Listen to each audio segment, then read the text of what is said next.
What's going on, guys? Jared here, JC's Lawn Tips. Today we're talking new versus used equipment and which is better for you and your lawn care business. So for me personally, I bought a lot of used equipment, but I watch for it. So for me, I've had a lot of good luck with Craigslist and stuff like that, and I've bought almost everything that you see came from Craigslist, whether it's new or used. I have bought a couple new things on Craigslist through dealers that had, posted ads and stuff like that. But also, if you really watch for it, you can find stuff that's in really good condition, fairly reasonably priced, and it sure beats paying the new ticket price on something.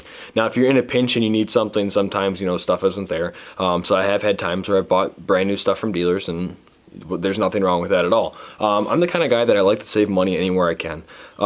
So I bought my Pro Stance was a demo unit, so you could save a little bit on that.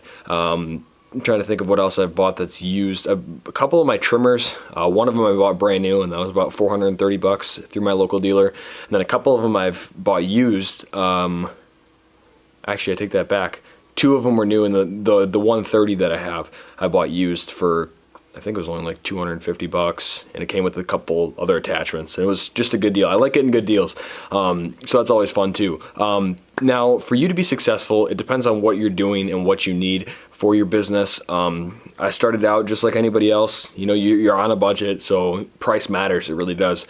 And starting out, I just had push mowers. You work your way up. My first zero turn I ever bought was that Toro Time Cutter. For those of you guys that don't know, when that came out, it was about $3,000. The older ones they claim were about $4,000. But I don't know if it was ever that high. I know the SS 5000 is $3,000 now, $29.99. So when I bought mine, I got it for $1,600, so about half price, which is pretty good. And that thing only had claimed to have about 100 hours on it, but there's no hour meter.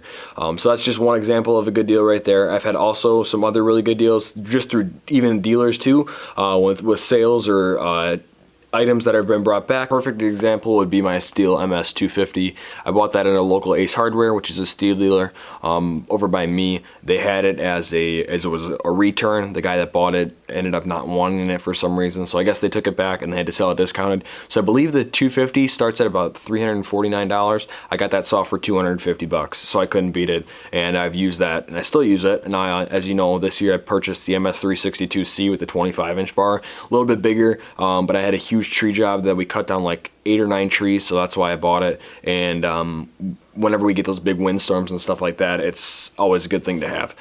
So that's a perfect example of one thing that I bought. I have so many different things. A lot of my stuff, like I said, I bought used, and there's nothing wrong with that. You just got to know what you're looking for and if it's going to be valuable to you, because some people put on junk. You never know, and you might get it in. So you have to know what you're looking at, how it works, and what's it supposed to do. Because if it doesn't function properly, it's not worth your time or money.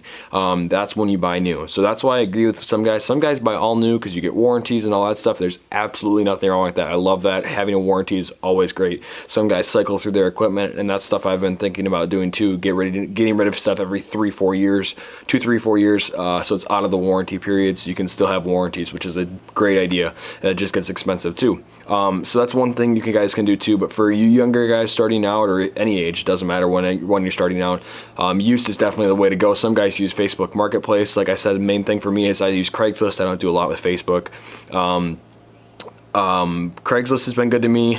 That's like a good local site for those of you guys that haven't heard of it. I'm sure you've heard of it. It's nationwide, and you can look in other surrounding cities. If you're looking for something in particular, you can go as far as you want to travel. I've looked at stuff across the country before. Never bought anything across the country though.